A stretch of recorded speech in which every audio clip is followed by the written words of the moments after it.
meeting of Essex County Board of County Commissioners is hereby called to order. Due to the COVID-19 outbreak and to be in compliance with the governor's executive order, this meeting is being conducted remotely. The public is able to view the meeting via live stream on Facebook and YouTube. A link for the live stream is posted on the Commissioner website.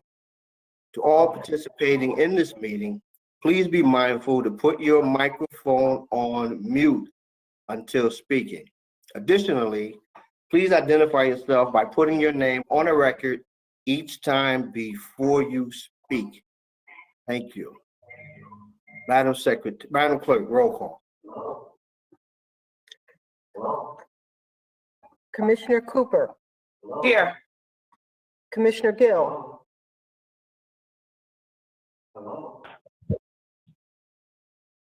Here.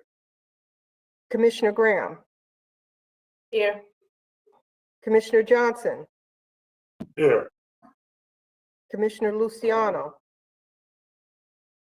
Absent. Commissioner Mercado. Absent. Commissioner Siebold. Here. Commissioner Vice President Pomares. Here. Commissioner President Richardson. Here. Thank you, Madam Clerk. We will omit the salute to the flag since we are conducting this meeting remotely. However, for all those affected and or lost to COVID-19 virus, which in Essex County is 2,525 souls lost to the COVID-19 virus, please let us pause for a moment of silence.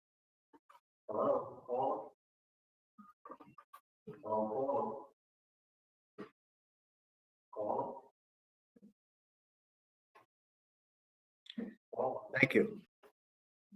I have before me certification from the clerk that this meeting is in compliance with the Open Public Meetings Act. Madam Clerk, are there any transcripts to be approved? Mr. President, there are one. Conference Board meeting, March 10th, 2021. Commissioners, do you have any questions or comments? Hearing none, I have a motion from Commissioner Cooper and a second from Commissioner Gill to approve the transcript. Roll call, Madam Clerk. Commissioner Cooper. Yes. Commissioner Gill. These are the these are the transcripts from the March 10th. Yes. Okay. Yes. Commissioner Graham. Yes. Commissioner Johnson. Yes. Commissioner Luciano. Absent. Commissioner Mercado. Absent. Commissioner Siebold. Yes. Commissioner Vice President Pomares. Yes. Commissioner President Richardson. Yes. So moved. Thank you, Madam Clerk. Are there any topics of discussion? Mr. President, there are none. Okay, Madam Clerk, let's move to the public comment session. Today's meeting is a combined conference board meeting and we will vote on every item on the agenda. However, since we are meeting remotely and the public had the opportunity to submit questions and comments for consideration and can also call in, at this portion of the meeting, the clerk will have additional instructions for all of our callers. Madam Clerk. Mr. President, constituents were given the opportunity to call in or send emails for public comment prior to the meeting. If you are calling in, you will be acknowledged to speak in the order that your call was received. Emails received for public comment will be read after the calls are completed. At this time, our public information officer will announce the callers so they can state their comment or question, and be reminded you will have 3 minutes to speak. Please do not have your laptop or any electronic device on while calling in. At this time, we're accepting only calls pertaining to agenda items. Please note you'll have an opportunity to call back later in the meeting at the designated time for public comment sessions on non-agenda items. Charlo Malumba, Public Information Officer, will begin the public session now.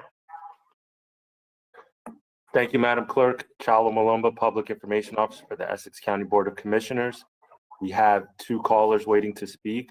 The first caller is Whitney Strube. Mr. Strube, please state your name for the record. You have 3 minutes to speak. You may begin. Sure. Hello, my name is Whitney Strube. I live in Newark, New Jersey, and I'm a member of North Jersey DSA, the Democratic Socialists of America. I'm commenting on the budget, and I'm calling once again to object to your continued profiteering from ICE detention. It was immoral under Trump, and it is immoral under Biden. And I'd like to comment on it with a question as well. I just got my last response from you, which says, you wrote, "There is no collaboration. We are performing the duties and responsibilities as outlined by law." But then in that very same statement, you go on to say, because of our contract with ICE, the agency has staff that closely monitors the facility and all those who are housed there. That does seem to me to be collaboration. It's because you are choosing to contract with ICE that there is ICE staff on site helping to pull people from the jail into ICE detention. And then you wrote that if ICE requests that an inmate be detained on a warrant, we are obligated to carry out that request. I'm not so sure about that. I'm a little confused because I'm looking at the Attorney General's Immigrant Trust Directive, and it says, this is a verbatim quote, "Under federal and state law, local law enforcement agencies are not required to enforce civil administrative warrants or detainers issued by federal immigration officers."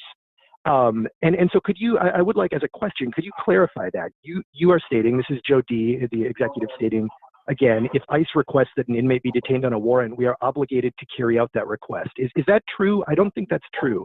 And I'd like some explanation of, if it is true, what's the basis for that?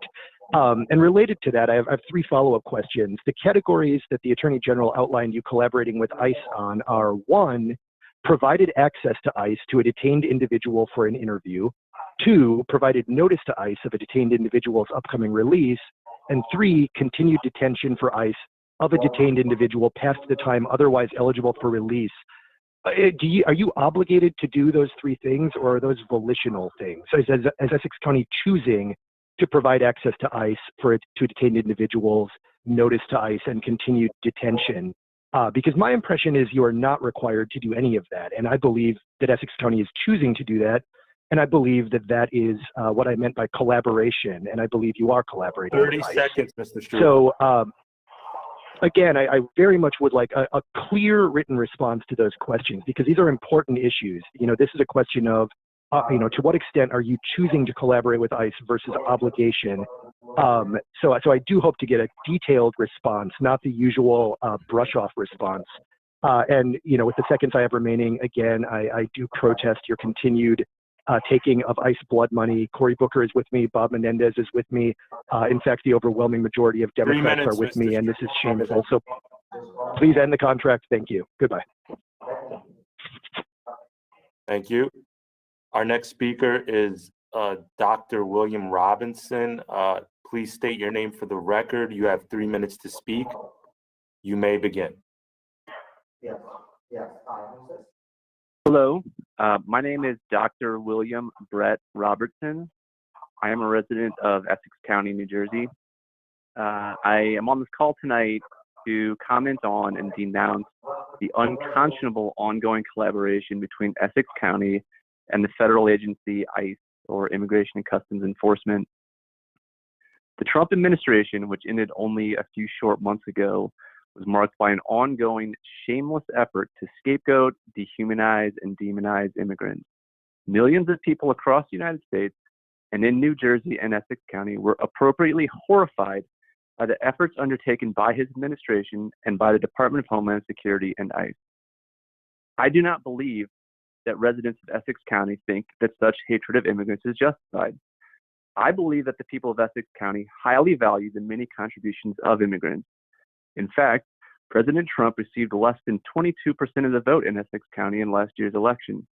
That seems like pretty clear evidence that the people of Essex County soundly reject Trump's hateful approach to immigration. That is why it is so disappointing to see Essex County attempt to balance their budget by continued reliance on a contract with ICE, an agency that exists to demonize, harass, torture, and deport immigrants to this country, including individuals who arrived here as young children. And yet, Essex County has more ICE detainees than any other county in New Jersey. The Essex County Correctional Facility has a history of abuses. In 2018, a Department of Homeland Security inspection found bloody chicken, moldy bread, and atrocious living conditions. Farouk Karamu, a Bronx cab driver, claimed that he was beaten and raped by corrections officers, but was deported to Ghana before an investigation could take place. Jose Hernandez Velasquez was beaten and assaulted by guards in a shower at the age of 20 in 2019. Corrections officers were charged in federal court with beating a man in federal detention in ECCF and filing false reports. The systemic violence of this facility is glaring and undeniable, yet the commissioners avoid serious accountability. I believe that if residents of Essex County were aware of the contract by which Essex County takes tens of millions of dollars from ICE, they would agree that it is grossly inappropriate. I call on the 30 seconds, commissioners to Robert. immediately end their contract with ICE. Blood money from a deal with a rogue agency should not be used to meet the county's budget. Thank you. Thank you. Madam Clerk, we do not have any more speakers for public comment.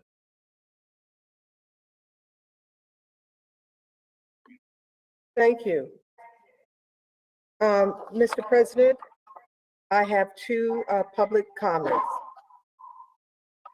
One is from Adam Kramer of West Orange regarding the adoption of 2021 County of Essex budget and other agenda items. Commissioners, once again, the budget is big and the taxes are much higher than they should be. The budget is not good for our property owners in the county.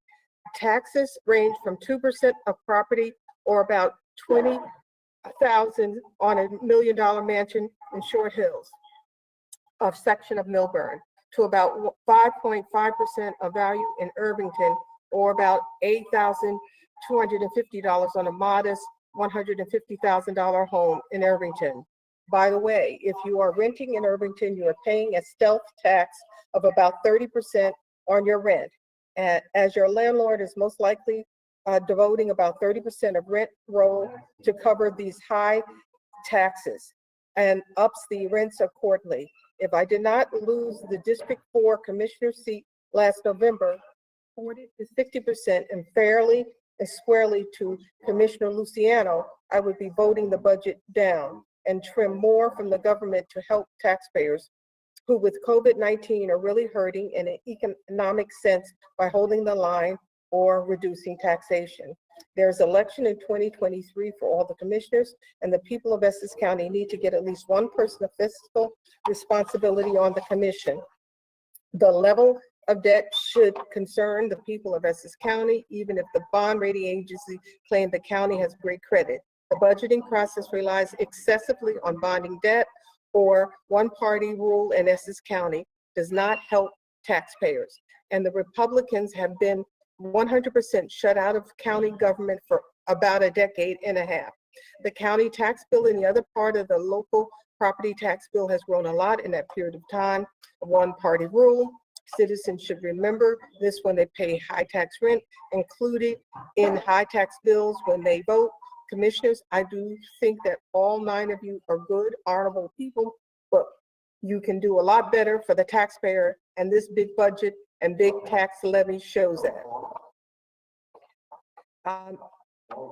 The next item is, and that the remainder of this document will be read into record at a later time. And I'm just checking. I believe that that is it for agenda items.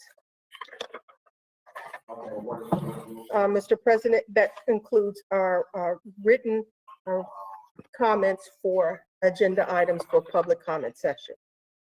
Okay, thank you, Madam Clerk. Please ensure that this information is relayed to the administration for an appropriate response. Thank you. Madam Clerk, do we have any ordinances or resolutions for introduction and first reading? Mr. President, we have none. Madam Clerk, do we have any ordinances or resolutions for listing purposes only? Mr. President, we have none. Madam Clerk, do we have any ordinances, resolutions on second reading and public hearing tonight? Mr. President, we have two. Resolution number R-2021-00159 and resolution number R-2021-00160. Okay, Madam Clerk, we will now move to public hearing on ordinance O-2021-00159. Please read it into record at a later time. I hereby declare the public hearing on ordinance O-2021-00159 open. If there are any members of the public who email comments for or against this ordinance, we'll read the comments into the record and respond to you in writing if there are any. Are there any callers in the queue? Thank you, Mr. President. Right now, we do not have any callers for public comment on this ordinance. Madam Clerk, is there any written correspondence on this? Mr. President, there are none. Let the record reflect there are no comments received or no callers waiting. Mr. McInerney. Yes, Mr. President, we have before these two resolutions. One is to allow the county to exceed the county tax levy in terms of the cap bank.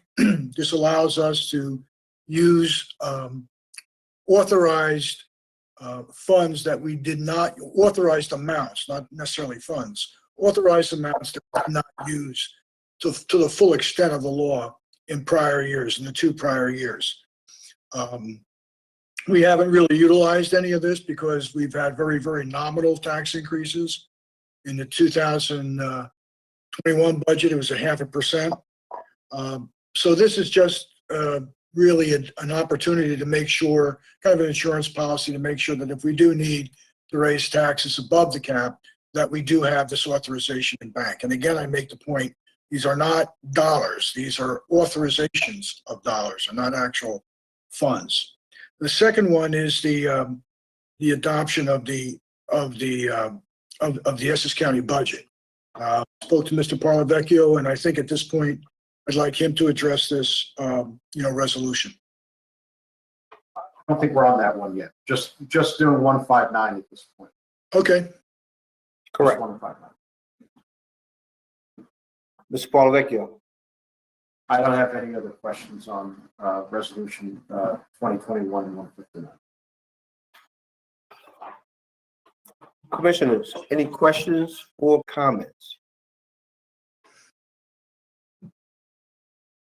Okay, hearing none, I have a motion from Commissioner Vice President Pomaris and a second from Commissioner Sebo to close the public hearing on ordinance O-2021-00159. Do I have the same mover and a second to approve the resolution? Yes. Yes. Roll call, Madam Clerk. Commissioner Sebo, Yes. Commissioner Mercado, absent. Commissioner Luciano, absent. Commissioner Johnson, Yes. Commissioner Graham, Yes. Commissioner Gill, Yes. Commissioner Cooper, Yes. Commissioner Vice President Pomares, Yes. Commissioner President Richardson. Yes. So moved. Okay, Madam Clerk, we will now move to resolutions R-2021-00160.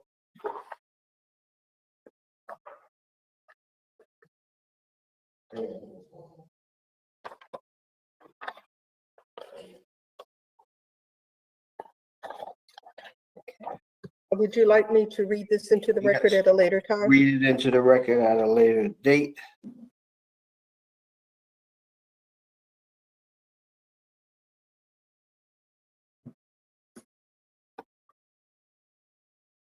And Mr. President, I believe our council has a comment or statement regarding this resolution.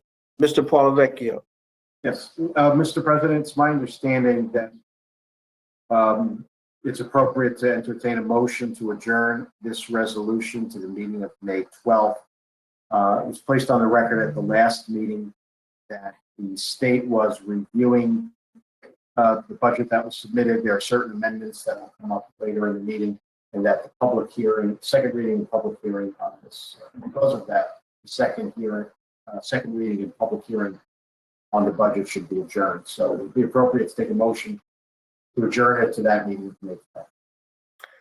Thank you, Mr. Paulavecchio. I have a motion from Commissioner Johnson and a second from Commissioner Sebo to adjourn this until May 12th.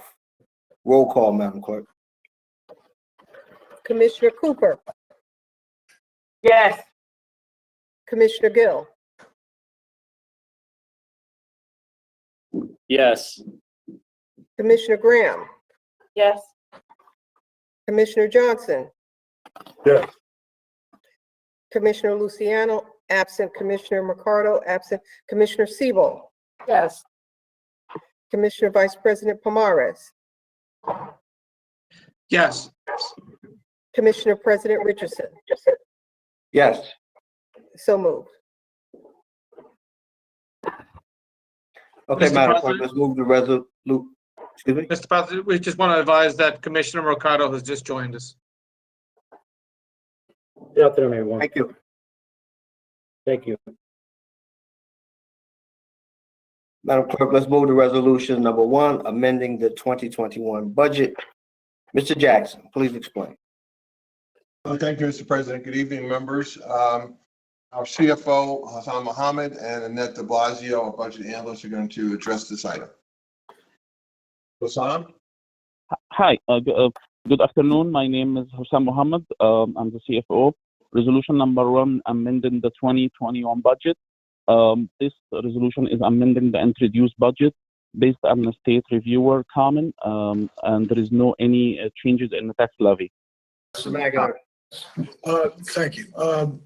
This amended resolution is pretty much based on the various comments, excuse me, comments that were made by the state when they reviewed the county's introduced budget. Again, none of these amendments have anything to do with the tax levy. They were items dealing with really a number of various line items and revenue.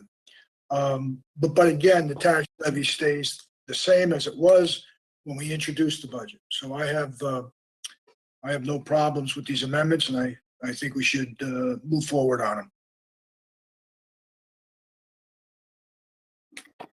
Thank you, Mr. McInerney. Commissioners, any questions or comments? Hearing none, I have a motion from Commissioner Vice President Pomares and a second from Commissioner Cooper. Roll call, Madam Clerk.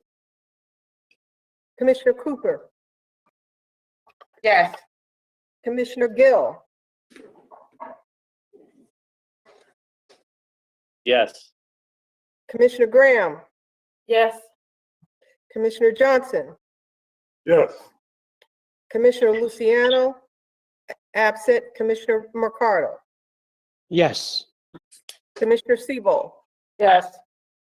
Commissioner Vice President Pomares, Yes. Commissioner President Richardson. Yes. So moved.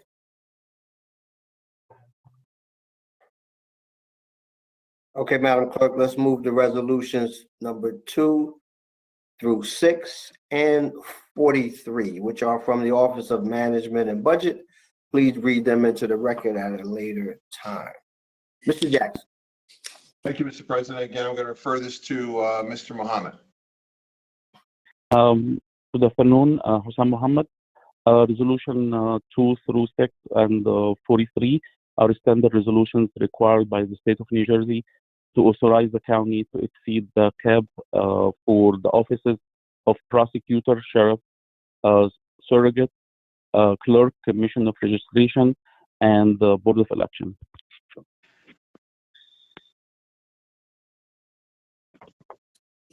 Mr. Polavecchio. Yes, Mr. President, for these particular offices, these county entities, which are really statutory offices rather than departments, the local budget law requires this resolution to exceed the budget request cap. So that's what these five resolutions are seeking to do. Commissioners, any questions or comments? Mr. McInerney, did I skip you? That's okay. Mr. Polavecchio covered it. Okay, all right. Commissioners, any questions or comments? Hearing none, I have a motion from Commissioner Sebo and a second from Commissioner Johnson. Roll call, Madam Clerk. Excuse me, Mr. President, is that for 2, 3, 4, 5, 6, and 43? Correct. Thank you. Commissioner Siebel. Yes. Commissioner Mercado, Yes. Commissioner Luciano, absent Commissioner Johnson, Yes. Commissioner Graham, Yes. Commissioner Gill,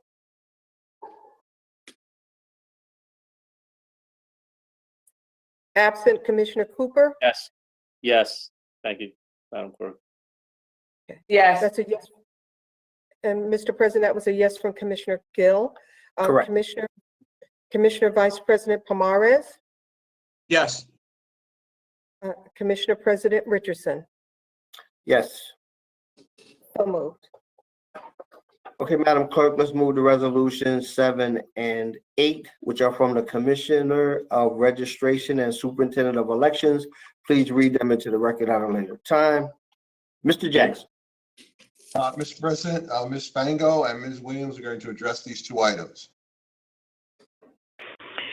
Good evening, everyone. My name is Patty Spango, Acting Commissioner of Registration and Superintendent of Elections for Essex County. Contract award to Inclusion Solutions to provide privacy voting booths, 12-month contract, amount not to exceed $1,234,450. You have them on the other line. Okay. And the vendors are on another line if there are any questions that I cannot answer. This is Hollis Strabundi. I'm the president of Inclusion Solutions. If anyone has any questions, that's great. Or if folks would like a quick introduction to the company, I can do that as well. Yes, have the introduction to the company. Tell us a little bit about the company. Yes, commissioners. Absolutely. So my name's Hollis Strabundi. Our company is called Inclusion Solutions. We are located in Evanston, Illinois, just on the outskirts of Chicago. We have been working in the field of elections, pretty much providing everything but the voting machine since the year 2000. We are a small business. We have 9 employees. We have some women ownership as well. We have been working with election officials around the country for years. These voting booths have been extraordinarily popular. We've done about 35 or 40,000 of them around the United States. New Jersey, as you know, has just opened up early voting and has made some exciting new changes to the voting system. And as a result, the need for these voting booths has finally come time in New Jersey. We are thrilled to be working with the Commissioner of Registration and Superintendent of Elections. We have worked with Essex County on various projects since the year 2007, and it's a pleasure to be working with everyone again. Thank you. Mr. Polavecchio. Yes, I do have a question. How many of these privacy voting booths will the county be buying And will they be stored similar to the way the voting machines are stored, and then transported out to the various voting locations on election day? They will. I think Patty can probably answer that better than me. Okay, I'm here. I believe, to answer you, the voting privacy booths are stored at our warehouse in Belleville. They are transported by our truckers when they deliver our machines, and based on the polling location, sometimes we do combine districts, as we did in yesterday's election.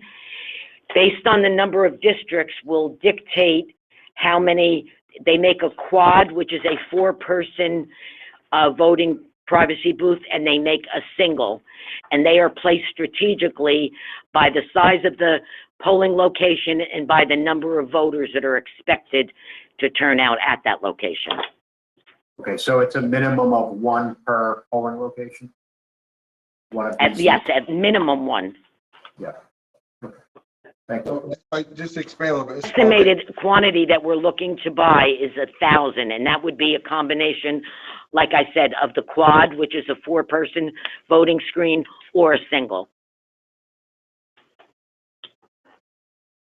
Okay, thank you.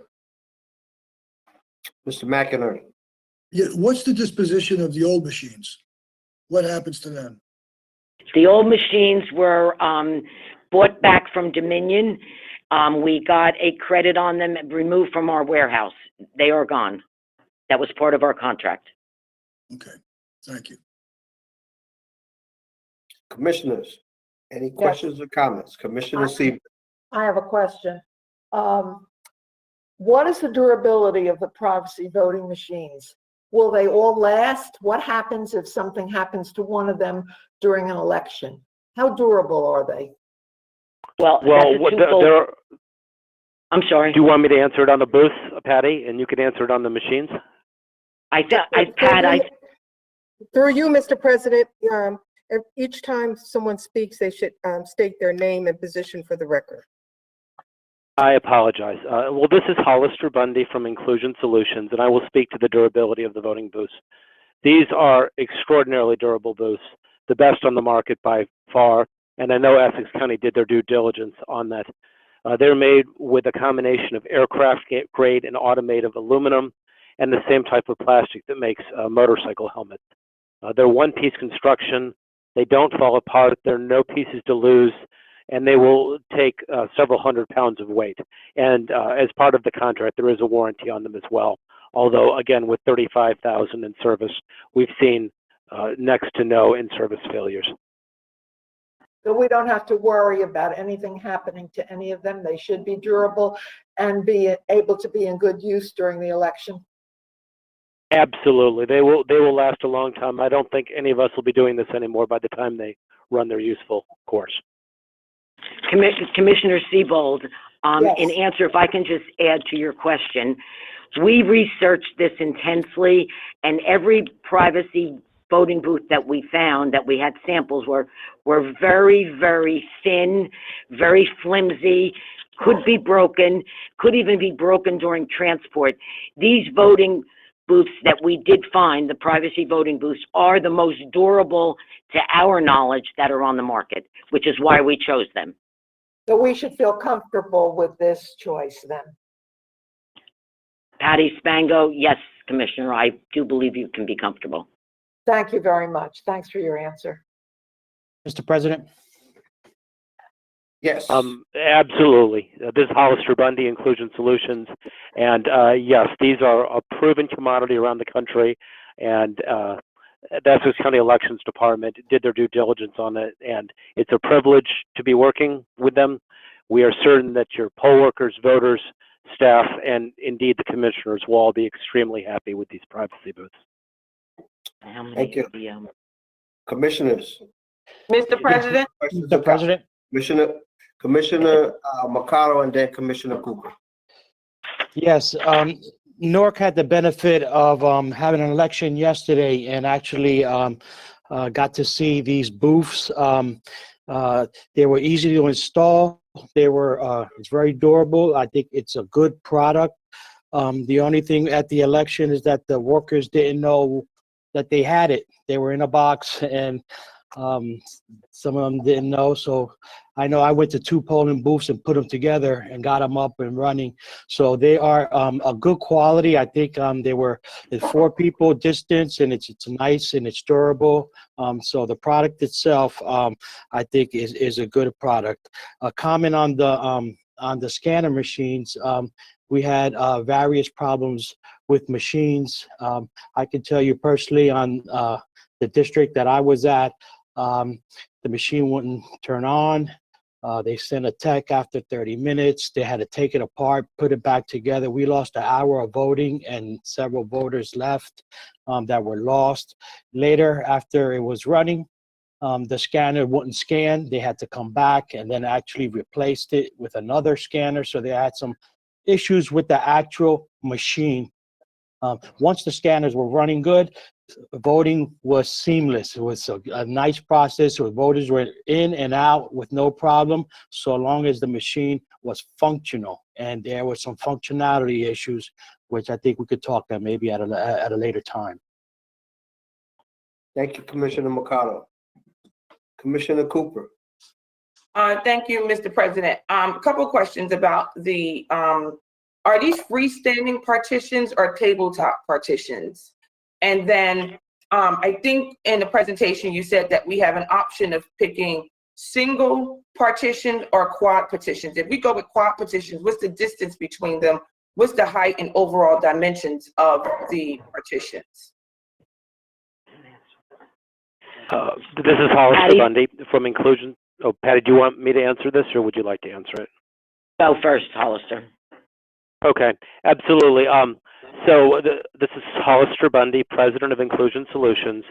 The single booths obviously are standalone and can be placed wherever you want. All of the booths are freestanding.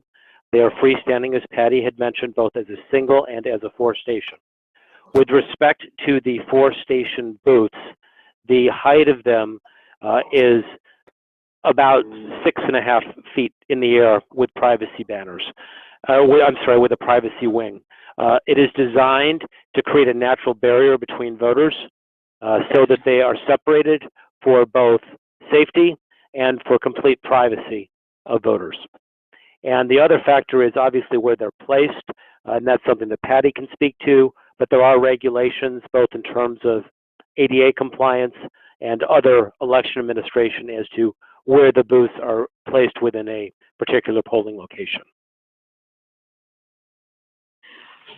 Patty Spango, Commissioner, as far as you questioned, using quads or using single privacy booths, that is usually determined by Linda Von Essie and the Board of Elections, because a lot of it has to do with the size of the polling location and what we can put there, and also by the voter turnout. So that is, like this past election yesterday, for the Newark School Board, Irvington, and Fairfield, for every machine that went out, every district received 1 quad and 1 single. And we were able to accommodate that in the polling locations that were used yesterday. Another question, Ms. Spango, what are the protocols for, I've gotten concerns back from voters about going out to vote, about, sanitizing with COVID. Well, that comes from the Board of Elections with the poll workers. They were given a very large bag, which was came from this of all PPE, and there were instructions from Linda Von Essie, the clerk of the board, with what the protocol was for sanitizing, and that was put into place. Okay, thank you. Thank you. Commissioners, any other questions or comments? Hearing none, I have a motion from Commissioner Graham and a second from Commissioner Johnson to take resolutions 7 and 8 as one. Roll call, Madam Clerk. Commissioner Cooper, Yes. Commissioner Gill, Yes. Commissioner Graham, Yes. Commissioner Johnson, Yes. Commissioner Luciano, absent Commissioner Mercado, Yes. Commissioner Siebel, Yes. Commissioner Vice President Pomares, Yes. Commissioner President Richardson. Yes. So moved. Okay, Madam Clerk, let's move to resolutions 9 and 10, which are from the Division of Family Assistance and Benefits. Please read them into the record at a later time. Mr. Jackson. Make ballot call part of the solution. Place your order will be returned to your important call. Okay, what is that? Somebody mute. Yeah. Thank you, sir. Director Green will address the items 9 and 10. Right. Good evening, Mr. President and Commissioner Board. The Department of Citizen Services, Division of Family Assistance and Benefits, Valentina Richardson Green, Deputy Director, request approval of emergency declaration payment to Garden Hill Funeral Director Services Incorporated and Chapels of Eden for indigent burial services in the amount of $31,863. That's for direct and indigent and unclaimed burial services. Thank you. Thank you. Mr. Paulavecchio, any questions? No questions, Mr. President. Mr. McInerney, No questions. Commissioners, any questions or comments? Hearing none, I have a motion from Commissioner Mercado and a second from Commissioner Vice President Pomares to take resolutions 9 and 10 as one. Roll call, Madam Clerk. Commissioner Siebel, Yes. Commissioner Mercado, Yes.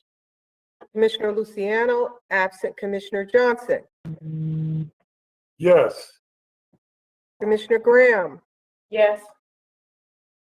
Commissioner Gill, Yes. Commissioner Cooper, Yes. Commissioner Vice President Pomares, Yes. Commissioner President Richardson. Yes. So moved.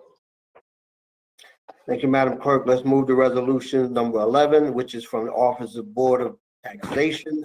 Please read it into the record at a later time. Mr. Jackson.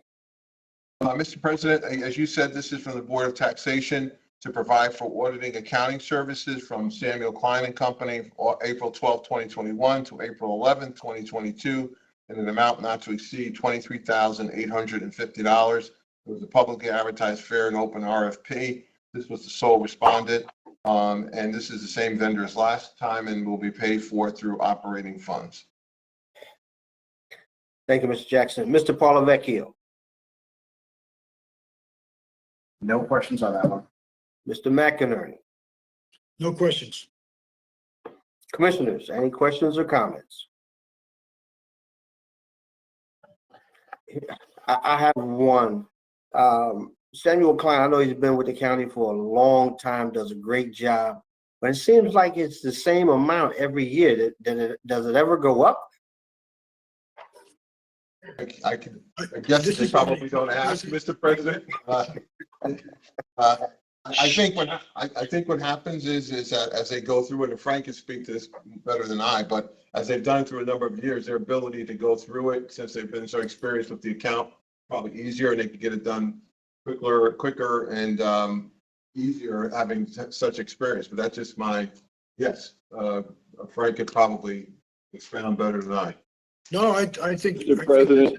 the level of institutional knowledge has adds a great deal of value and obviously cuts the time. Although there's additional audit procedures that have been required by the American Institute of CPAs that they've had to comply with. And sometimes that increases the time. But I think even the audit I think is somewhere around 350,000, 348.5. It's since at least the last 15 or 20 years. So they've been able to maintain that, very well and have done a very good job. Sure. Mr. President, Julius Coltree, purchasing agent. This is just for the Office of Taxation. No other department. This is just Samuel Klein doing the Office of Taxation. We also have other audits that are done by Samuel Klein for the entire county budget, et cetera. That's what Mr. McInerney was just speaking on. But this is strictly for the Office of Taxation. No, Drew, I just thought it was a general question with regards to the overall bills that we're getting from Samuel Klein, which has been pretty stagnant in terms of any increases. Thank you, gentlemen. Commissioners, any questions or comments? If I could just add that they do Commissioner excellent Sebo. work. Thank you. If I could just add, they do excellent work for the county. Thank you, Commissioner. And I have a motion from Commissioner Sebo and a second from Commissioner Cooper. Roll call, Madam Clerk. Commissioner Siebel, Yes. Commissioner Mercado, Yes. Commissioner Luciano, absent Commissioner Johnson, Yes. Commissioner Graham, Yes. Commissioner Gill, Yes. Commissioner Cooper,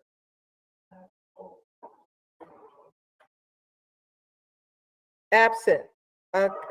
Commissioner Vice President Kamaris, Yes. Commissioner President Richardson. Yes. So moved.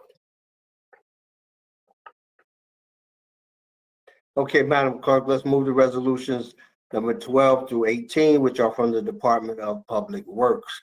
You will read them into the record at a later time.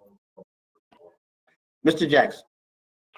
Mr. President, Mr. Antonio and Mr. Dericati are here to address these items. Good evening, Commissioners. David Antonio, Department of Public Works. Item number 12 is a shared services agreement between the County of Essex and the Township of Irvington for the resurfacing of Clinton Avenue. The Township of Irvington is in need of resurfacing the portion of Clinton Avenue between Springfield and the Newark City line, which is under municipal jurisdiction, while the County of Essex desires a portion of Clinton Avenue between Springfield and the Maplewood Town line, which is on the county's jurisdiction, to be plowed and salted during winter snow or ice events. It is anticipated that the cost to resurface Clinton Avenue between Springfield and the City of Newark line will be about $400,000. These funds will be available from the State of New Jersey grant through the 2021 Annual Transportation Program. So there are no direct financial impacts to the county. It is anticipated that construction will take place either in July or August of this year. Item number 13 is a contract of award to Hannon Floor Covering Corporation to provide for the replacement of rubber flooring at the Cody Arena Rink number 2. This is a contract that shall not exceed $248,800. The duration shall be 180 days. The funding from this project will come from the Parks Department. Some of the tasks are the removal of existing rubber floor, installation of a new rubber floor at rink number 2, the outer perimeter that is, installation of a new rubber floor at rink number 2, the bathrooms and the locker rooms, plus moisture mitigation system installation.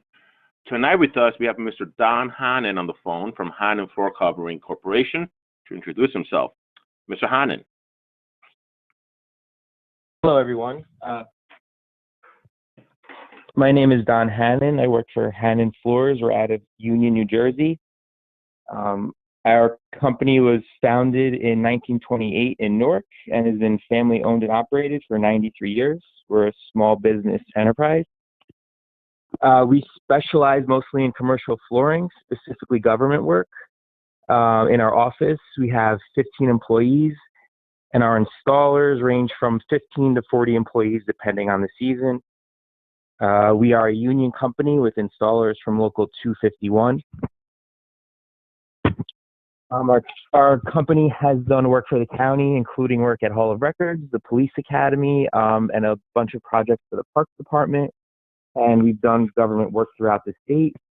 And this current project is for replacing the rubber floor at Ice Rink number 2 at the Cody Arena for the outer rink area and the bathrooms and locker rooms. If there's any questions, please let me know. Thank you. You do number 14. Item number 14, Willie Darcott, Public Works, Department of Public Works.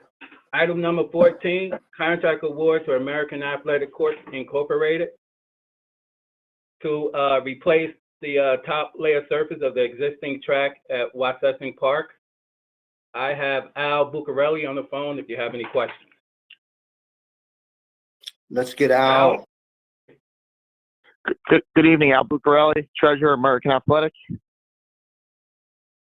Yeah, Al, tell us a little bit about the contract and your company and what you're going to be doing. Sure. Yes, company is American Athletic. We incorporated since 1983 in the state of New Jersey. We're a family-owned and operated company. We're a small business enterprise. The details on this project are to remove the existing track surface, inspect the subbase, and install a new track surface for the community and striping.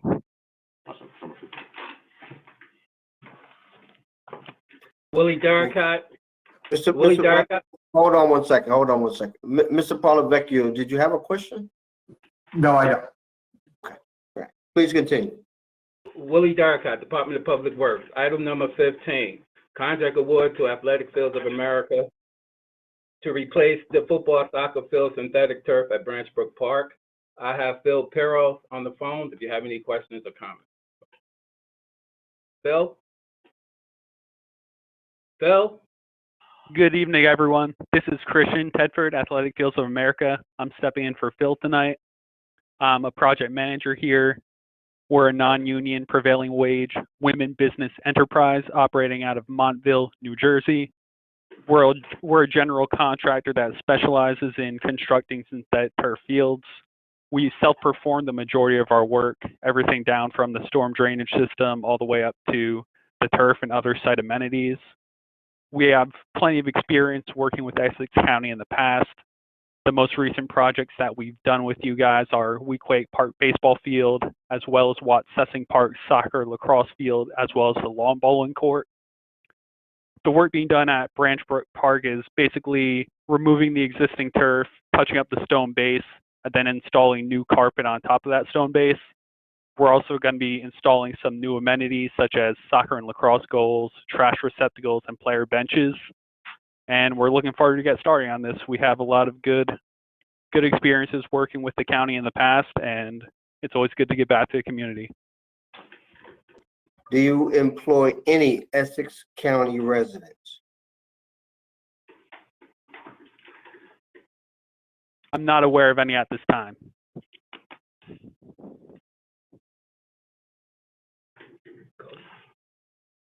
Next. Willie Darcott, Department of Public Works. Item number 16, contract award to Athletic Fields of America for the replacement of the synthetic turf at Riverfront Park. I have Chris on the line again. Chris? Christian, Athletic Fields of America.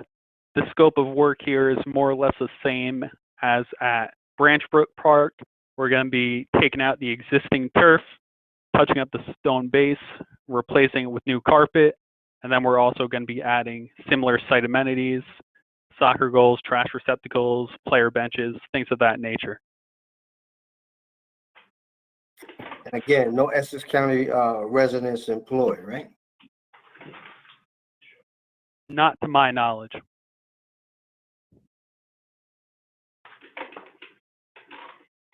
Okay, next.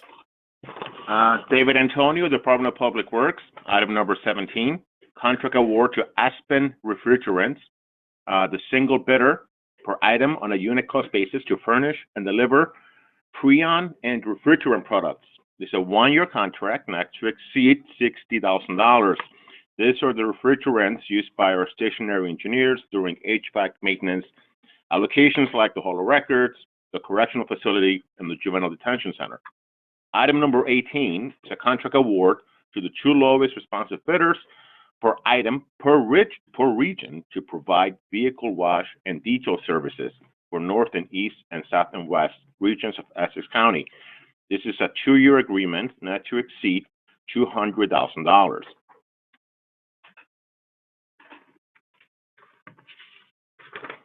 Okay.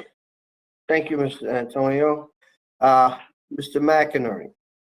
Mr. President, number 12, resolution 12 is a shared services agreement. But all the other ones, 13 through 18, are all either lowest responsible bidder or sole responsible bidder. So all these have gone through the bidding, process, and it doesn't get any better than that. So I have no problem with these. Mr. Polavecchio. Nothing to add to that. Commissioners, any questions or comments? Commissioner Sebo. Mute myself. I have trouble unmuting myself. I'm sorry. On number 12, am I correct in saying that the Township of Irvington has already passed a resolution in support of this? That is correct, ma'am. Thank you. David Antonio, Department of Public Works. Yes, that's correct. Thank you.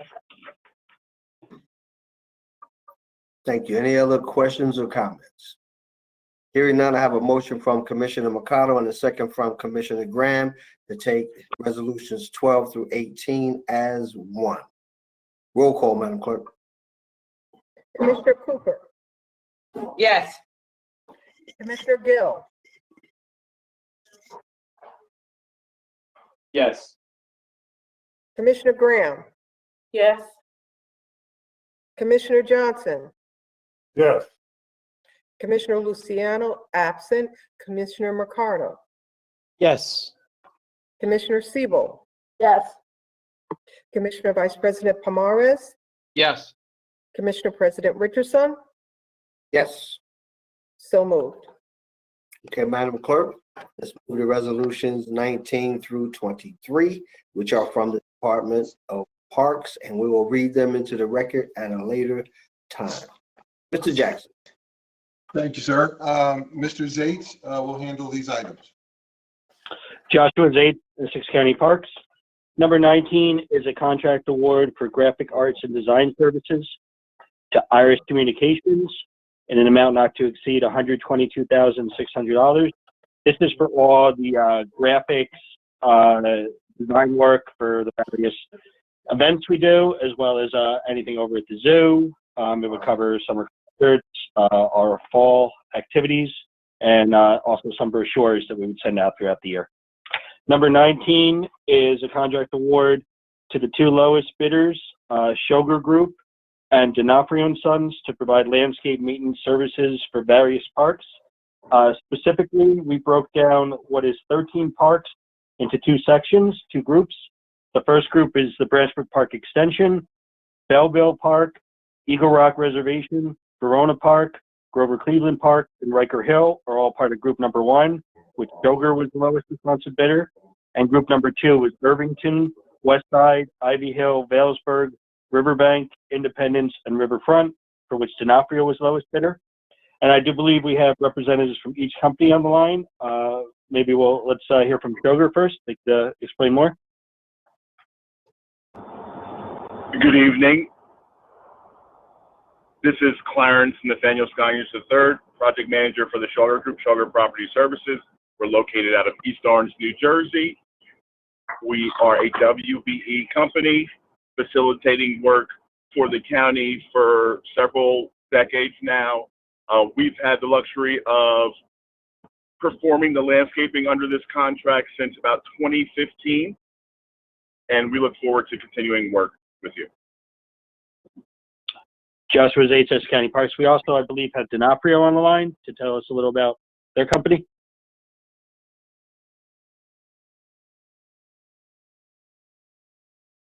Oh. Hello? Yes. This is Diane D'Onofrio. I am the owner of D'Onofrio and Son Landscaping.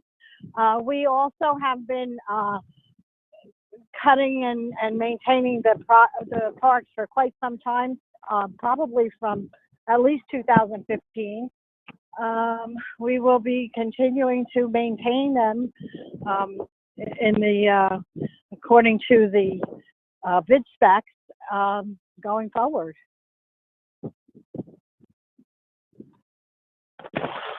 Joshua Zates, Essex County Parks. Moving along to number 21 is a contract award to Britain Electric Co. To provide outdoor athletic repairs. It's a 24-month contract extension, not to exceed $241,602,000. And specifically, this is for all the field lighting we have in the various fields throughout the park system. If anything goes wrong, Britain would come out and repair it.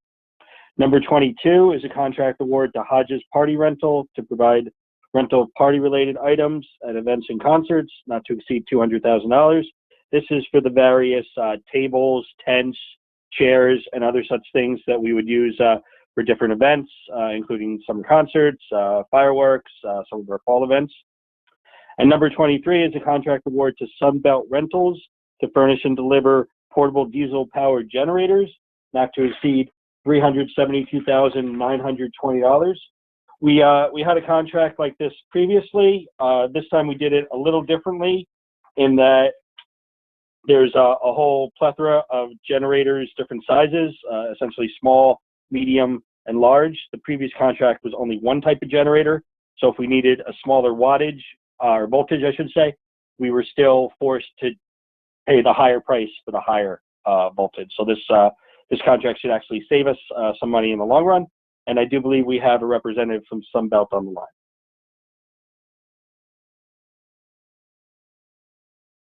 Yes, good evening. My name is Shane Cunningham. I'm the branch manager for Sunbelt Rentals Power and HVAC Services. We are located in Totowa, New Jersey. Sunbelt Rentals as a whole employs about 15,000 people across 48 states. We have 15 full-time employees out of our Totowa location. We have anywhere between $8 to $10 million of fleet in our yard at any given time, and it's strictly made up of diesel power generators. Our employees are all union employees. They are part of the local 825 operating engineers. And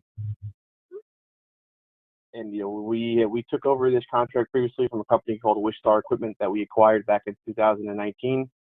And we look forward to continue the relationship with Essex County to provide, as Josh said, anywhere from a small 20 kW up to a 150 kW diesel generator. Thank you. Joshua Zates, Essex County Parks. That is all the parks items. I'm happy to answer any questions the board may have. Thank you. Mr. Polavecchio. I don't have any questions, Mr. President. McInerney. I don't have any questions either. Commissioners, questions or comments? Yes, Mr. President. Commissioner Cooper. Thank you. Question in reference to Orange Park. Do you know what is the timeline for doing the tree survey and pruning and trimming? I've been asked that question by residents in recent weeks. Joshua Zates, Essex County Parks. I know our maintenance department is hard at work surveying the various parks to see what tree issues we can address. I do not currently have a time frame for the various parks. We can certainly get back to you with the estimate of that time frame. That would be great. I appreciate it. The next question is also in reference to Orange Park. Thinking about resolution number 21. I've also gotten complaints about Orange Park in reference to the timing of the lights on the soccer field. The residents are complaining, that it's too bright at nighttime. Do you know the hours that the lights are supposed to come on and go off? Joshua Zates, Essex County Parks. It really varies for the different seasons, and obviously, spring versus summer time frame. But offhand, I'm not sure when the timer is, but we can certainly check, and if it needs adjustment, we can certainly take care of that. Yeah, can you please get back to me so I can communicate that to the residents? Certainly. Thank you. Commissioners, any other questions or comments? Hearing none, I have a motion from Commissioner Sebo and a second from Commissioner Johnson to take resolutions 19 through 23 as one. Roll call, Madam Clerk. Commissioner Siebel, Yes. Commissioner Mercado, Yes.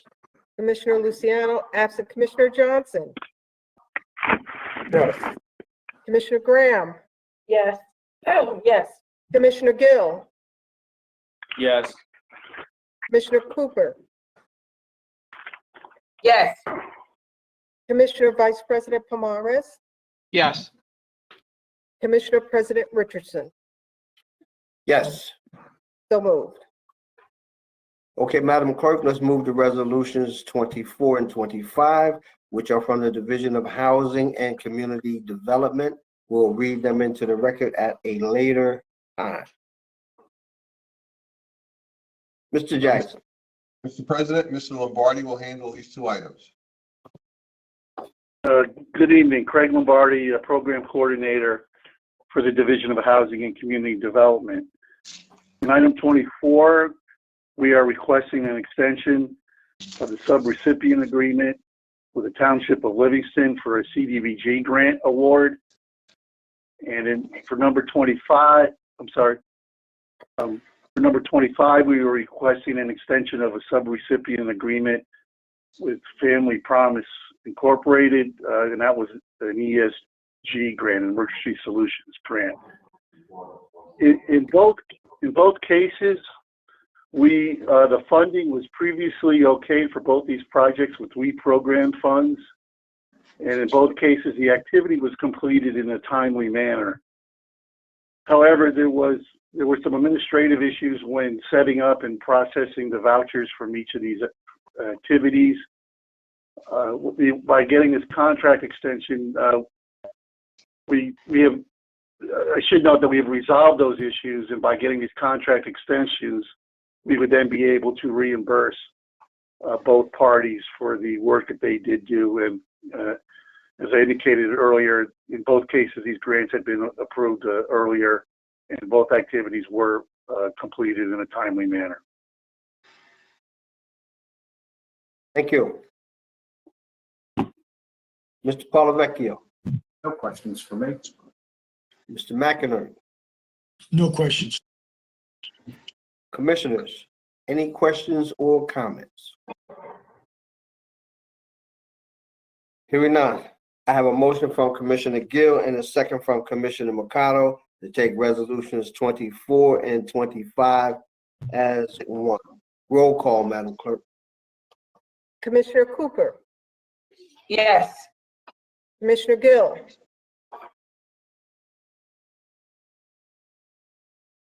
Yes. Commissioner Graham, Yes. Commissioner Johnson, Yes. Commissioner Luciano, absent Commissioner Mercado, Yes. Commissioner Siebel, Yes. Commissioner Vice President Pomares, Yes. Commissioner President Richardson. Yes. So moved. Please be reminded, we will conduct a public comment session for the non-agenda items at the end of the meeting for any other call-ins. Clerk, can you give them the call-in information? Yes, Mr. President. If you're calling in, the number is 855-756-7520. That's 855-756-7520. And use the password 72845#. That's 72846. 72846#. After entering the password, listen for the prompt to press 0, placed in the queue to speak during the meeting. You will be acknowledged to speak in the order that the call was received. Emails received for public comment will be read after the calls are completed. So at this time, our public information officer will announce callers so they can state their comment or question. Be reminded you have 3 minutes to speak. Please do not have your laptop or any electronic device on while calling in. And at this time, we're accepting calls pertaining, at that time, we'll be accepting calls to non-agenda items later on when we get to public comment session in the program. Thank you, Madam Clerk. Let's move to Resolution 26, which is from the Department of Corrections, and we'll read it into the record at a later time. Mr. Jackson. Thank you, Mr. President. Directors Ortiz and Perillo are here to address this item. Good evening. Anthony Perillo, Director, Essex County Police Academy. Good evening, Commissioners, President, Vice President. I'm here to speak on the building maintenance service contract at the Essex County Police Academy, which is provided by DCO Energy, LLC. And we're requesting to exercise a 24-month contract extension option, amount not to exceed $614,158.09. To speak on the contract, I have Dave Delvecchio from DCO Energy. Thank you, Director. And Mr. President, through you, thank you for this opportunity. And I believe also with me tonight, Fred Eckert, the Executive Vice President at DCO, Ron Alley, Barry McVicker, and John Wall. And Mr. President, I wanted you to know, and the rest of the board, that we are a union company, and we employ Local 68 members as part of our effort in the to provide this service to the county. Thank you for that information. And in terms of the police academy, we essentially are at the direction of the director, and essentially whatever he needs us to do, we do. Okay, thank you. If you'd like me to speak on that, I can. Feel free. We have a large facility that has a huge boiler system. Same thing with our firearms training facility. Who's speaking? Oh, Anthony Perillo, Director, Essex County Police Academy. Thank you. So we have a huge boiler system, a huge chiller system. So, you know, we put 400 or 500 recruits in our academy a year, and we run continually. So we need to have a service available just in case any of our boilers, any of our chiller systems, HVAC systems go down, and any other issues in regard to maintaining the running of the facility. And DCO Energy handles that for us. Thank you, Director. You're welcome. Mr. Polavecchio. No comments on that. Mr. McInerney. No comments. Commissioners, any questions or comments? Commissioner Yes. Stevens. Mr. President, DCO has been working for us. DCO Energy has been working for Essex County for a number of years, and they've been doing an excellent job. So I'm happy to see that they are on the agenda. Thank you. Oh, thank you. Any other questions or comments, commissioners? Hearing none, I have a motion from Commissioner Vice President Pomares and a second from Commissioner Sebo. Roll call, Madam Clerk. Commissioner Siebel. Yes. Commissioner Mercado. Yes. Commissioner Luciano, absent Commissioner Johnson. Yes. Commissioner Graham. Yes. Commissioner Gill. Yes. Commissioner Cooper. Yes. Commissioner Vice President Pomares. Yes. Commissioner President Richardson. Yes. So moved. Okay, Madam Clerk, let's move to Resolution 27, which is from the Office of the Sheriff, and we will read it into the record at a later time. Mr. Jackson. Thank you, Mr. President. This is a contract award to Communications Specialists Incorporated, the lowest responsive and responsible bidder, to repair and install services for vehicles for emergency lighting and sirens. It's a 24-month agreement in an amount not to exceed $100,000. The rate is $24 per hour for repair and installation. There's an allowance in the contract for unforeseen parts and labor.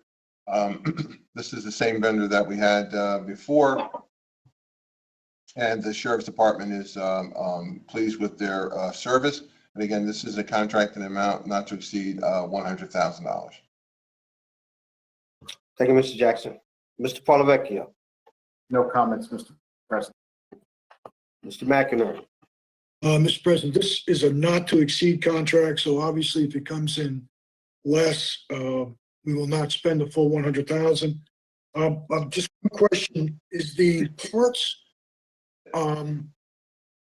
based on catalog, or how have they fixed the price on the parts within the contract? I will defer to Mr. Coltrane on that item. Mr. Coltrane? Basically, last time we had this contract, we spent $66,000, and I asked the same question. Basically, it's repair and installation, and the parts will come out of their operating budget. Sheriff will have to pay for it out of his operating budget because this is strictly labor and installation. All right, so that would be. They will have to buy it off of another vendor, give it to this particular company, and then install into their vehicles. Okay, so that's either under a state contract or another bid contract or whatever. Correct. Okay. Thank you. Commissioners, do you have any questions or comments? Okay, hearing none, I have a motion from Commissioner Cooper and a second from Commissioner Gill. Roll call, Madam Clerk. Commissioner Cooper, Yes. Commissioner Gill, Yes. Commissioner Graham, Yes. Commissioner Johnson, Yes. Commissioner Luciano, absent Commissioner Mercado, Yes. Commissioner Siebel, Yes. Commissioner Vice President Pomares, Yes. Commissioner President Richardson. Yes. So moved. Thank you, Madam Clerk. Let's move to resolution number 28, which is from the Office of the Prosecutor, and we will read it into the record at a later time. Mr. Jackson. Thank you, Mr. President. This is a resolution, there's a bit of housekeeping from a resolution that was approved back in May of 2020. It regards a juvenile prosecutor's grant program, and the state has asked us to update the resolution. I should say this program covers travel to and from various conferences for these the juvenile prosecutor's office. The state wants us to update the resolution for 3 reasons. One, the grant time has been extended for 2 months. And now that there's a grant reference number that they want to be included. And finally, because of the name of the name change for the board, from the Board of Freeholders to the Board of County Commissioners, they want the resolution to reflect that as well. So that's what this resolution is doing. Thank you, Mr. Jackson. Mr. Polavecchio. No comments, Mr. President. Mr. McInerney. No questions. Commissioners, any questions or comments? Hearing none, I have a motion from Commissioner Graham and a second from Commissioner Johnson. Roll call, Madam Clerk. Commissioner Siebel, Yes. Commissioner Mercado, Yes. Commissioner Luciano, absent Commissioner Johnson, Yes. Commissioner Graham, Yes. Commissioner Gill, Yes. Commissioner Cooper, You got the Pam up? Yes. Commissioner Vice President Pomares, Yes. Commissioner President Richardson. Yes. So moved. Thank you, Madam Clerk. Let's move to resolution number 29, which is from the Office of the County Administrator, and we'll read it into the record at a later time. Mr. Jackson. Yeah, thank you, Mr. President. This is a contract with Associated Humane Services to perform trap, neuter, vaccine and release services for the County of Essex. for the period of January 1, 2021 through December 31, 2021, in an amount not to exceed $25,000. This is a contract renewal. They performed this work in 2020. However, it was quite impacted by COVID-19, and they weren't able to get out and have people bring cats or go out and to get cats. So we expended $7,800 last year. We've already seen this year a tremendous uptick in the amount of services that they have provided. So that's going well. And this is, if you know, its extent to control the number of feral cats that we have throughout the county. AHS are experts in that field. And the cost is $50 per service, and which goes to supplement the cost of them providing it. On the phone, we have Pam Paricio with Associated Humane to address this item further. Ms. Paricio? Hi, good evening, everyone. My name is Pam Paricio. I am the mobile unit coordinator, and this program is going extremely well. We do TNR on Mondays. We usually do 10, sometimes more. And if they're able to trap, we'll do a few on Thursdays as well. Hopefully it will reduce the colonies. It's an awesome, awesome program. Quick question. I'm sorry, go ahead, Mr. Polovec, you got a question? I can wait for you, Mr. President. So my question is, approximately how many, is there an average of how many you TNR like on Mondays and on the days that you do catch them? We do 10 or more on Mondays, depending how many they can trap. They start trapping, I believe, on Sundays. We have groups, CPAW of New Jersey, Miss Pat's Cats, R&M Rock and Rescue, and there is a few other groups. Anyone that's interested in learning how to trap, I refer them to R&M Rock and Rescue. Danielle Vitale, she's been doing it for over 7 years. So it depends upon how many they can trap. And if they can trap a few more, we'll take them on Thursdays. Thank you. And we do male and female, and they're ear tipped as well, so we know what ones are done. Got it. Mr. Polovecchio. Thank you, Mr. President. My question was, I think, partially answered there, but do you coordinate with the various municipalities, with their health departments, or with these groups? And is it limited to any particular towns, or does it cover all the different towns? It's any colonies in Essex County, obviously. CPAW, they do a lot in Nutley, Belleville. R&M Rock and Rescue does a lot in Belleville as well. And Miss Pat does a lot in Newark. Anyone that is willing to learn how to trap in Essex County anywhere, we will, refer them, and we will take the cats. If they can trap them, we will TNR them. Thank you. But they have to know how to trap them. They have to trap them in a trap. The trap has to be numbered.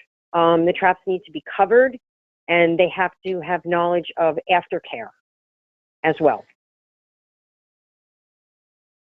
Because it is, a surgery. And they must be ear tipped. Any other questions? Mr. President, if I may? Oh, yes, Vice President Myers. First, I want to commend my colleague, Commissioner Cooper, because she's moved this committee very quickly and effectively, and this got into place very quickly last year. And had it not been for COVID, obviously, we would have gone through this faster. I'd like to know, if you can, for our caller, if you can give us a sense of how many at the rate of 10 per day, if you do a 10 a week, perhaps on Monday, what's the rate of impact? How many less cats will there be in the course of this program because of this? I may be hard, but like, what's a litter? What's the average litter? And can you give us a sense of how many hundreds of cats will not be on the streets as a result of this? Well, a female cat could probably have 4 to 6 kittens. So for every female that is spayed, what it does is it reduces the population. Because if they're not breeding, eventually, and I hate to say it in this way, but eventually the colony dies off because they cannot produce more kittens. So it's very important to trap as many as we can and get them taken care of. Because the less that are mating, the less kittens are born. And unfortunately, when the kittens are born, a lot of them don't make it. And if they do, they just continue to breed. So what's roughly your percentage of spay or neuter, the male female cats? So are you, it's about 50-50, or do you see an uptick in one gender more sometimes we'll have like 8 males and 3 females, and other days we'll have more females than males. It just depends what cat goes into the trap. That's the key. It's where they place the trap, and what cat goes in it. If the cat goes in, it's getting done. So far, now I only came on board in January, but so far we have never had a cat that was trapped that was already done. So that's a good thing. The ones that are already done seem to know how to avoid the trap, huh? Yeah, I think they see that trap and say, nope, I'm not going in that trap again. But it is working well, and it really will cut down on the feral cats. It really will. As if they can't produce, like I said, it takes a while, but eventually they'll just die off because they won't be able to keep producing, kittens. And they have a horrible life. It's cold, it's wet, it's hot, and it's terrible for them. So this helps a lot. And if there is kittens, we do take them. And if we can get kittens, like 7-8 weeks old, they're very adoptable. Like a person would adopt a kitten faster than an older cat. So go ahead, I'm sorry. No worries. So a normal house cat could last live maybe 20 years or so, right? Yes. What's the life expectancy of these feral cats? I wouldn't even know. Not 20, that's for sure. Maybe 10 if they're lucky. If they don't get, people poison them. Like they do. They get run over by cars. They get frostbite. They have if someone's not feeding them,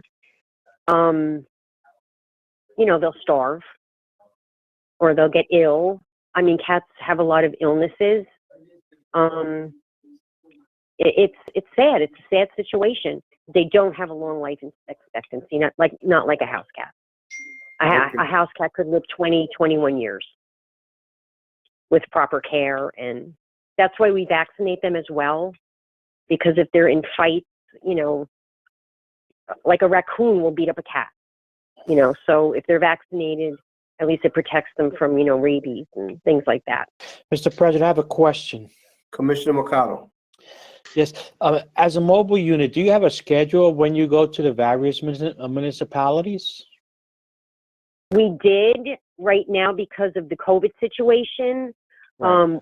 The mobile unit is parked right in front of the shelter. Okay. So we're doing everything right out of, right on Evergreen. We're just, we're providing services through the mobile, but we're scheduling like 15 minutes apart because of social distancing, and we're not out in the towns yet. We'd like to get out in the towns, but we're not there yet. Right. I represent Newark. I live in the North Ward in Forest Hills section, and we have an organization and members that have been volunteering their efforts to to try to help these cats in the community. So if they can coordinate with your office on if some may be experienced in doing the traps, and I can't speak to that. I'll find out, and if so, I would like to at least have them connect with your office or your mobile unit so that they can coordinate some service delivery with them. Absolutely. Just tell them to call the Newark branch. My extension is 118, and I'll be happy to work with them. Commissioner Cooper.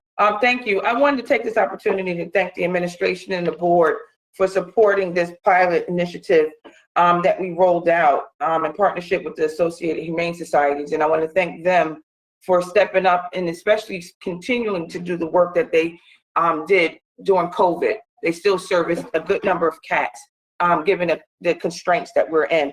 We have a TNR meeting scheduled for May 5th.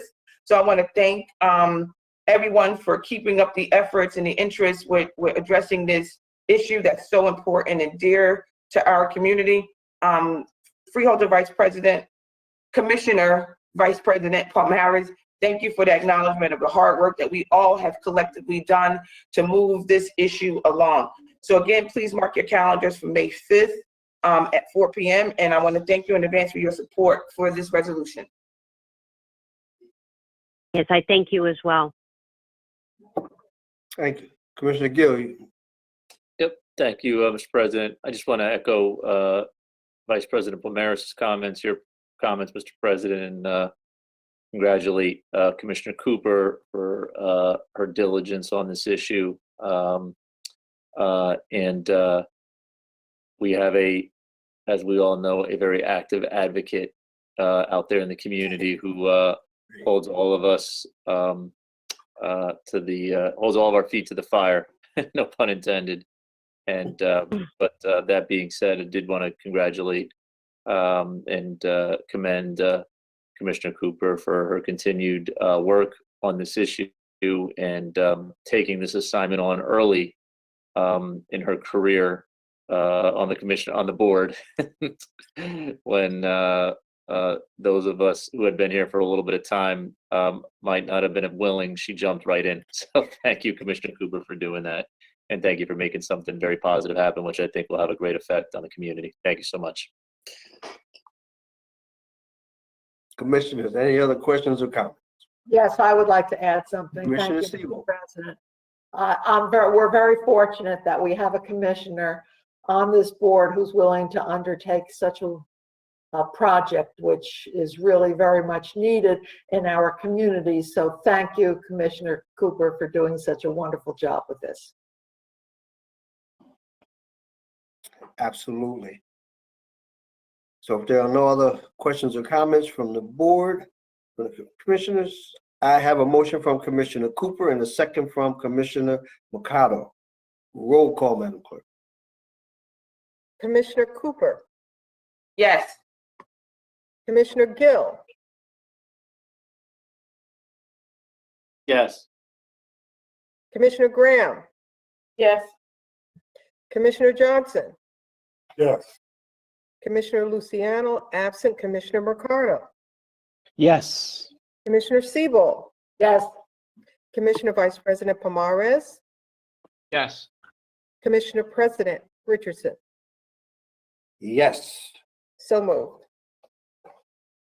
Thank you, Madam Clerk. Let's move to resolutions number 30 to 42, which are all commendations and in memoriams.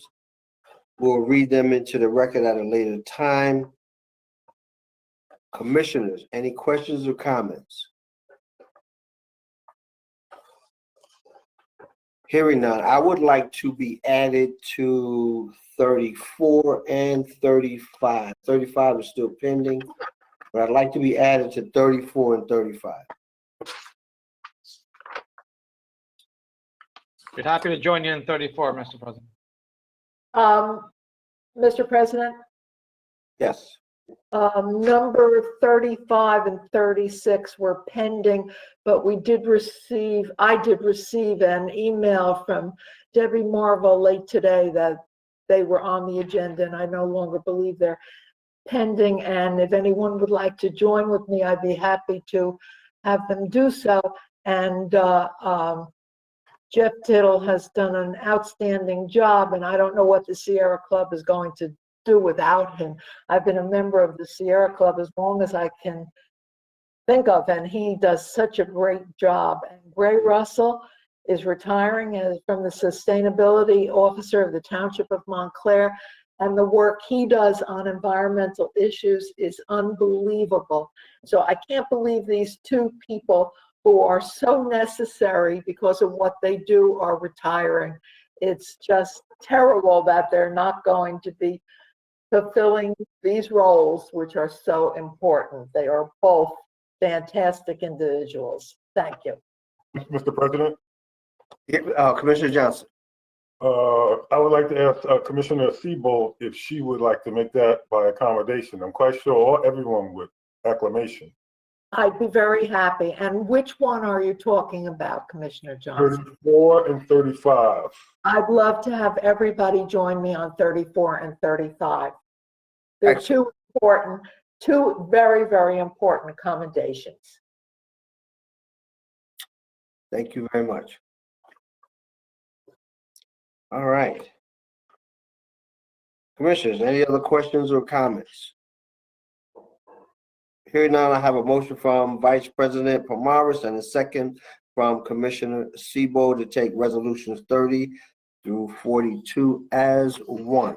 Roll call, Madam Clerk. Commissioner Sebo, Yes. Commissioner Mercado, Yes. Commissioner Luciano, absent Commissioner Johnson, Yes. Commissioner Graham, Yes. Commissioner Gill, Yes. Commissioner Cooper, Yes. Commissioner Vice President Pomares, Yes.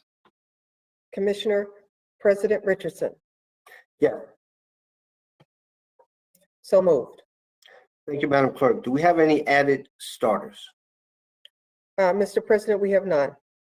All right, let's move to board committees. Commissioners, do we have any reports of board committees?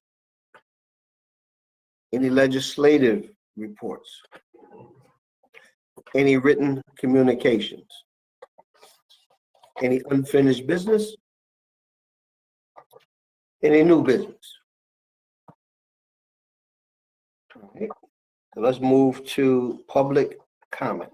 Okay, Madam Clerk, we're going to move to public comment on non-agenda items. However, since we are meeting remotely, the public had an opportunity to submit questions and comments for consideration, and they also have had the opportunity to call in. Madam Clerk.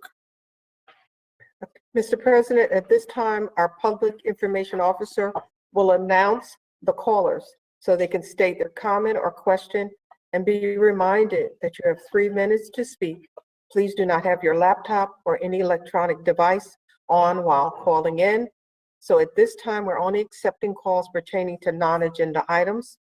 Chalo Malumba, our public information officer, will begin this public comment session now. Thank you, Madam Clerk. Chalo Malumba, Public Information Officer for the Board of Commissioners. We do not have any callers waiting to speak at this time.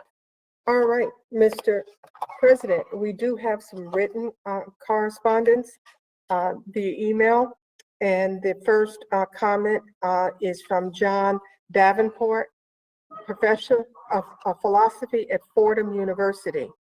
I would kindly ask for a response from the county commissioners, the county executive, the relevant people in the public health office, and computing personnel to the attached op-ed. The title is by John Davenport, is Online Vaccine Appointments Design Idiocy on Full Display.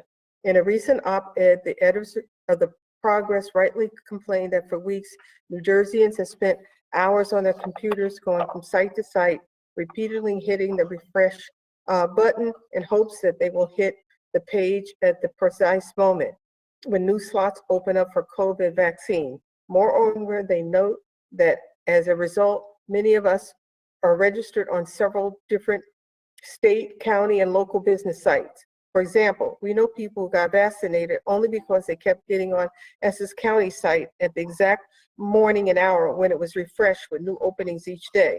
How quickly can one type then becomes a key factor. The editors are right. Heads should roll for this failure to design a single coordinated portal for the state. Everyone is familiar with waiting in line in many different contexts, from a store checkout to a concert opening. But many people do not realize there is a simple science for designing these methods of allocating slots. Queuing systems in Britain, queuing system is the Britain term for it. For example, many companies now offer to give you a call back when your turn on a helpline comes up, so you don't have to wait 50 minutes on hold listening to their music, or these days, more likely their ads. There's also plenty of work in ethical theory on how to make queuing systems fair, so that, for example, they do not exclude a recent immigrant who lacks a privileged network of friends to tell her when her CVS or Walgreens opens up to a few slots for 90 seconds before they're all booked. Here, an easy comparison. Remember the race to register for college classes? The moment the system opens for your cohort, sometimes it's 7 a.m., so that you fall asleep in your afternoon classes, that is in the past, not at all colleges, except those with the stupidest administrators, for the simple reason that it's easy to design a system that collects all students' requests for classes within an ample period of time over a couple of days, including their rank, order preferences, and then matches them in an available slot using a lottery for courses for which there are more available requests than available seats. A halfway decent system will also keep a waiting list in case you lost out, but a place opens up. The balance of this email will be read into the record at a later time. Excuse me, Madam Clerk, we do have someone in the Chalamalumba Public Information Officer for the Board of Commissioners. Someone just called in the queue waiting to speak. Can I put through now or wait till after? Charlo, let me read this last one, and then we can go back to the caller. Very good, thank you.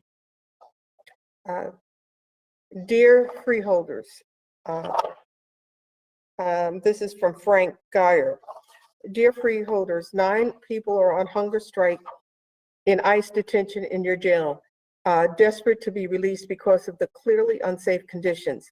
In the midst of the COVID-19 pandemic in May, Hugh Hun, a 49-year-old refugee from Vietnam, was transferred from local law enforcement to ICE custody as a direct transfer. Then he was detained at Essex County Correctional Facility in Newark, New Jersey for a conviction from over 30 years ago that he's already served time for. Hugh, who was the caretaker of his elderly father, was ripped away from his family by ICE. Then he was transferred by ICE even further away to Louisiana. Now he's been deported to Vietnam. Our calls for individualized support for Hugh is also a call for all immigrants and refugees to be free. Attorney General, annual immigrant trust directive report for 2019 revealed that Essex County leads all counties in New Jersey in providing ICE access to people who are detained, notifying ICE of upcoming individual releases, and holding ICE individuals for ICE beyond their eligible release. The other counties aren't even as close. Essex is easily the most ICE collaborating county in New Jersey. How can you allow this? I would like a written response as to what each of you have to say about this. I believe it must stop. I demand you immediately halt all intakes from ICE in the interest of public health, and that you work to responsibly end your contract with ICE altogether. A Biden administration won't change the fact that ICE cannot be trusted regardless of which party controls the presidency. Last year, 61 immigrants rights organization called on Essex County to end its ICE contract. These are not just radical groups. The list includes American Friends Service Committee, Doctors for Camp Closure, Faith in New Jersey, New York, State Youth Leadership Council, and the Unidad Latina on Acción in New Jersey. Essex County's #1 talking point regarding keeping the ICE contract is the question of where people will be transferred if the contract ends. ICE answered that question. It will keep people in New Jersey. They're already looking for up to 900 more beds, while organizations like Salvation Army, Social Justice, and the ACLU are fighting to release people from New Jersey prisons due to the threat of COVID-19. ICE is working to put them back in your jail. ICE has been making space in these past weeks through transfers and deportations. Essex County has profited from the system for far too long. You need to stop depending on the commodification of Black and brown bodies to generate revenue. Sincerely, Frank Guerriere. Okay, that is the end of the written emails. Charlo, do you have someone waiting? I do. Thank you, Madam Clerk. The caller waiting is Gwen Franklin. Please state your name for the record. You have 3 minutes to speak. You may begin. Good evening, commissioners. It's Gwen Franklin. How are you? Great. I can't hear you. You're muted. My question is mostly about COVID-related items for the county.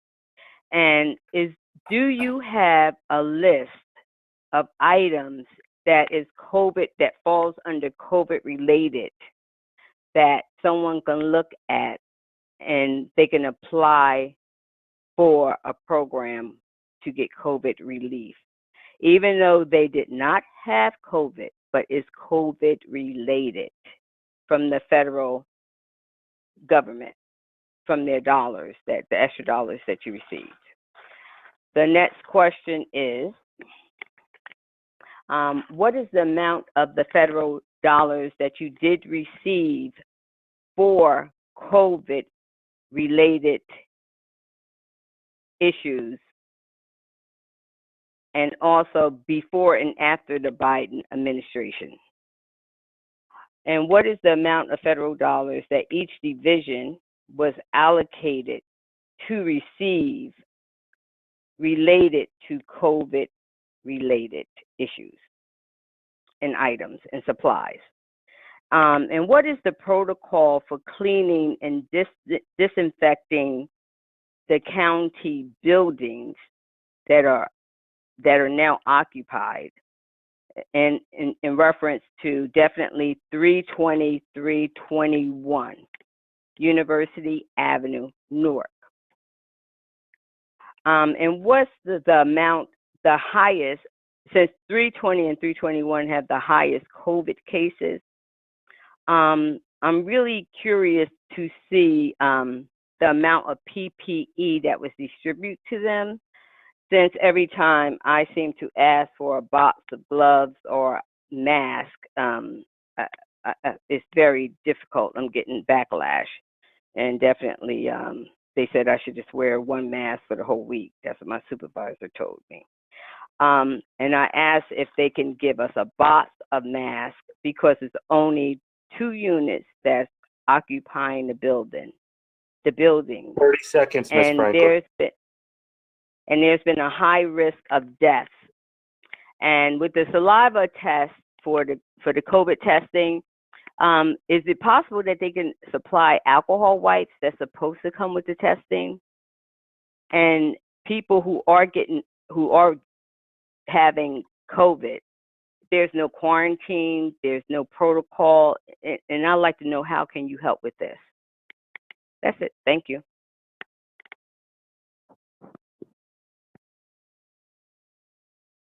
Charlo, are there any additional callers? Thank you, Madam Clerk. We do have 2 additional callers that are in the process of being screened. We can hold for a minute, maybe while they pop up in the screening queue, so I could push them through to the meeting, but I can't push them through to the meeting right now because we're still taking their information. Mr. President, do you want to wait for them to be finished being screened? We'll give them a couple of minutes, sure.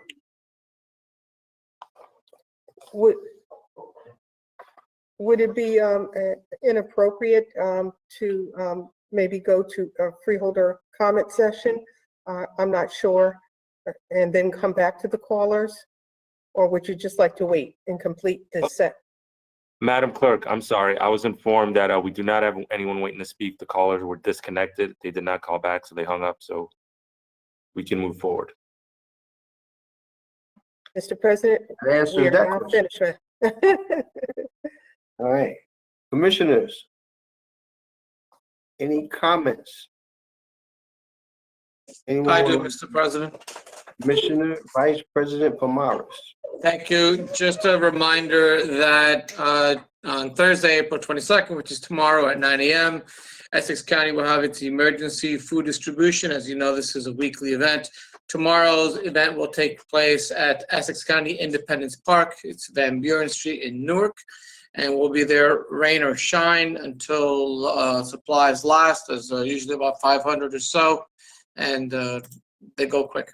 So we encourage you to share that with your contacts. Thank you. Commissioners, any other questions or comments? Anything you would like to say at this time? Okay, I'd like to make one comment in terms of, something that we've all been watching play out for the last year, and watching the trial intently on the George Floyd murder. So while I'm encouraged, and a lot of other people are encouraged by the verdict, which is really the only verdict that a conscious jury could possibly come back with, was guilty on all counts. But thank God for the video. Those young folks weren't out there and didn't videotape that for the whole world to see. I shudder to think if we would have gotten that outcome. But I'm happy to see it. It was a great verdict for that particular case. There are a lot of other cases still pending that are going on right now. So let's see if we can move the needle. Well, we all must stay vigilant. We all must work together for the common good of humanity. And we have to do it collectively. That's my comment. Commissioner C. May I add to that? First of all, President Richardson, I think that the release that you wrote was absolutely wonderful. And I received an email from Chala Malumba today about a release for the entire board, and when I was very much in favor of our having such a release, because I was so pleased with the verdict yesterday, and we must continue to work for civil rights for everyone in this country. All of us together must work for what this country needs to do, what we need to accomplish. So I hope that you'll all join in supporting this position which the commissioners will take. Thank you. Thank you, Commissioner Siebel. Any other Mr. comments? President or Madam Clerk, we do have a caller. I'm sorry to interrupt. A caller did come through who is available to speak now. Is it okay if I put him through? Sure. All right. Thank you very much. The caller is David Weiner. Mr. Weiner, please state your name for the record. You have 3 minutes to speak. You may begin. Hi, my name is David Weiner, President of Local 10-1 CDBO, Essex County Division of Welfare. And my question is an open request today to the county for the 2019 Fielder Board Committee report. I had done one for the 2018 Fielder Board reports, and I was told that there were no meetings and no reports were made.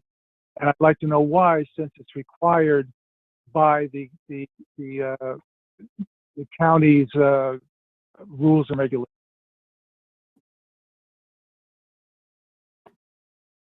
So, Mr. Weiner, I think you were kind of going in and out, so I didn't really, did anybody clearly hear what he said?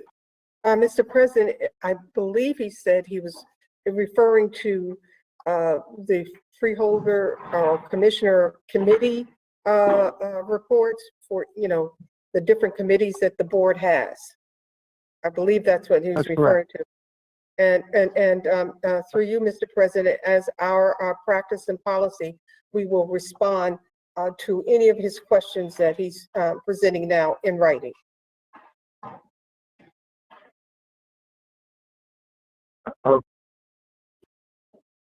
Mr. Weiner. Okay. Did he disconnect? Okay. All right. Thank you, Madam Clerk. Thank you, everyone.